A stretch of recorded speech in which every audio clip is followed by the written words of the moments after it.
Hey, what's up, everybody? It's Charles, and welcome you guys to another episode of the Dreamerspro Show, where we cover everything from sports, hot topics, classic debates, entertainment, and where we give you guys a fresh perspective on things and how we see them. And today we have an interesting episode for you guys here that you definitely want to stick around for. So make sure you like the video and subscribe to the channel. Now, I already know that this particular show is going to spark a major debate on the channel, and I'm all for it, right? I'm all for it because that's what sports is all about. Now, as y'all know, I'm a Kobe Bryant guy.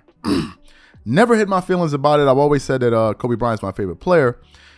But during his playing career, I would have never predicted the level of disrespect towards Kobe's legacy after he retired.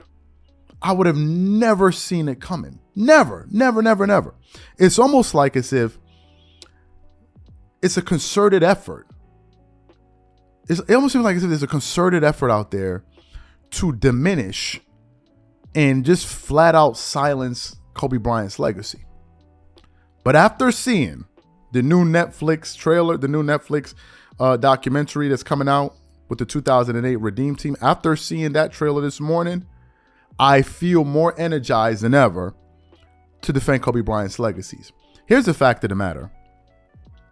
Most of the fans that have formed an opinion about Kobe Bryant never actually saw Kobe Bryant play basketball. They never did. How do you know? Because you can tell by the type of arguments that they bring up against him. You could tell. Like, nobody that watched Kobe play basketball live would be using some of the arguments that these guys use. Oh, Kobe Bryant's not efficient. Nobody wasn't thinking about no efficiency when Kobe Bryant was playing. Nobody wasn't thinking about any of that. We were just like, yo, this is the best player in the world. Everybody knew it. The fans knew it. They watched him. NBA players certainly knew it. But now, a lot of these guys that are out there forming their opinions, I don't believe have watched Kobe Bryant play in his prime. That's number one. And I think they get a lot of their talking points from voices like Shannon Sharpe, Nick Wright, and others. Because when you listen to them bring up these points, they usually bring up the points that these guys these guys talk about. And the fact of the matter is, these are LeBron guys. Shannon Sharpe and Nick Wright are LeBron James guys. They're LeBron James fans. And they're not going to paint any other player in a light that would make LeBron followers feel like, you know what? There was somebody that was just as good or even better than LeBron James when he played. This is one of the fundamental reasons that they are the most disrespectful fan base in all of basketball. By far. These are the only guys in the NBA that will disrespect Michael. They're the only group. They're the only ones that do this. Other fans, they'll like their favorite player. They'll tell you why this guy, they think their favorite player should be the greatest player of all time, but they're not going to insult your favorite player. These guys, they disrespect everybody. So one of the reasons why you hear Shannon Sharpe say LeBron James is a GOAT. It's like, Shannon, why do you think that? Because he's the GOAT. Is there any reason? Because he's GOAT James. Okay. Nick Wright, that's one of the reasons why you see Nick Wright can have the courage to go out there and basically rank Jordan. It was already bad enough that he didn't rank him number one. What made it worse, he didn't rank him number two. He ranked him these are the only guys that do this. This is the only guys that there's no limits with these guys. Like, nothing is off limits. Now, while I was watching this trailer, there was some very, very poignant quotes in this trailer because we can't play the audio for you because we don't want to get a copyright strike because of the music. But what I want to do is read some of the quotes that was said in that trailer that will accentuate the greatness of Kobe Bryant. But before we get into those quotes, this video is brought to you by our sponsor, Aura, who's also the official sponsor of the Minnesota Timberwolves. Do you know what the fastest growing crime in America is today? It's identity theft. Imagine trying to log into your email only to see that your password has been changed. Then you start getting weird notifications from your bank and credit cards only to find out that all of your personal and sensitive information has been totally compromised. If you think it can happen to you and your family, just know that in 2020, over 49 million Americans were victims to identity theft, costing them a combined $56 billion. That is why we are excited to partner with Aura, who's who's a sponsor of this video. Aura is the #1 identity theft and financial fraud protection.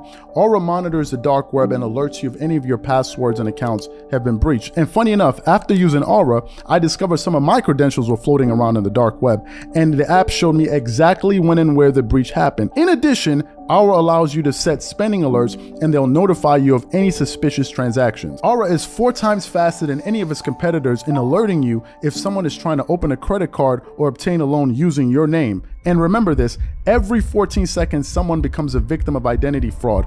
Don't let it happen to you. Now click the link in the description and try Aura for free for 2 weeks and see if any of you or your family's personal information has been compromised. Start your free trial at aura.com/dreamerspro. And when you try Aura by using the link in the description below, also know that you're supporting this channel. Thank you. So what we want to do is get into these quotes. Let's read the first one from LeBron. We had to figure out how to become a team. This is what LeBron James is saying. A lot of them were not known as team players. That was another voice that was mentioned in there. Coach K, the head coach of the team. I had a lot of concerns. That's why we recruited Kobe Bryant. That's what they said about Kobe Bryant. Kobe Bryant himself said, they think we're a bunch of showboat players. We want to show them, we want to show we do the dirty work. We can do the dirty work to win. Carmelo Anthony of Kobe. Kobe said, I'm tired of watching you guys lose. I'm like, I love this energy. This is what we need. Those were the things that were being said about Kobe Bryant and that. Now, let me tell you how sick this can become. Let me tell you what some of these Kobe detractors will do. Some of them will say the only reason they're highlighting Kobe Bryant was because of his passing. Had Kobe Bryant not passed, they would not be featuring him this much. Remember what I said a few minutes ago.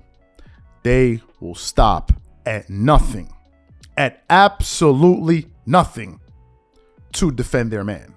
Absolutely nothing. If you watch that trailer, you can clearly see who the top dog was there. And I got a question for you guys. This is my question.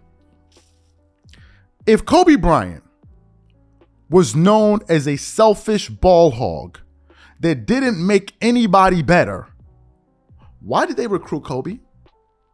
Why didn't they just steer clear of him? Who wants a ball hog on their team? They already had LeBron. They already had Dwayne Wade. They already had Carmelo Anthony. They already had Jason Kidd. They already had Carlos Boozer. They already had Darren Williams. They already had Amari Stoudemire. I think they already had Chris Paul. They already had Dwight Howard. So why would you go? You don't need him. Go get somebody else. Just go get another shooting guard, and you guys should be just totally fine. Why would you go get the most selfish player in the NBA? The reason they went to get him is because they knew that this was the best player in the world, period, end of story. Your feelings are irrelevant to what took place, to what was being said. It's absolutely irrelevant. The fact of the matter is this. Kobe Bryant was the undisputed best player in the world in that time. And everybody knew it, including Nick Wright and including Shannon Sharpe. Hence, one of the reasons Shannon Sharpe on Twitter, the post is out there, where hence the reason Shannon Sharpe only ranked Kobe behind God and Michael Jordan. Those are the only two that he had ranked higher than Kobe Bryant. So I don't know what's all of this new stuff you're talking about, Uncle Shay Shay. I don't know what bag made you change your tune. Let's get to that part. Let's get to that part. Why you talking something different now? That's not what you were saying a number of years ago. That's what I got to say. This documentary is a clear example, or will be a clear example of the impact Kobe Bryant had on winning. I was recently listening to a debate. Who had a bigger, Magic Johnson or Kobe? Everybody could tell you 10 reasons why Magic Johnson had a great impact on winning. When it comes to Kobe, now we got to start scratching our head. What? Well, Kobe had a great impact on winning. How could he have a great? Well, Magic Johnson got 5 championships. Kobe Bryant got 5 championships. Yeah, but Magic got those 5 championships because he was a great leader. Kobe got those. Well, I don't know why he got those, but he can't be. That's what it is. And I cannot wait for this docuseries or whatever it is to come out. So we're going to let the truth speak. We're going to let the truth speak. And Uncle Shay, if you see this video, why you change up your tune? Let's get to that part. Whatever you guys think, leave your thoughts and comments in the comment section. We catch you all in the next episode. Peace.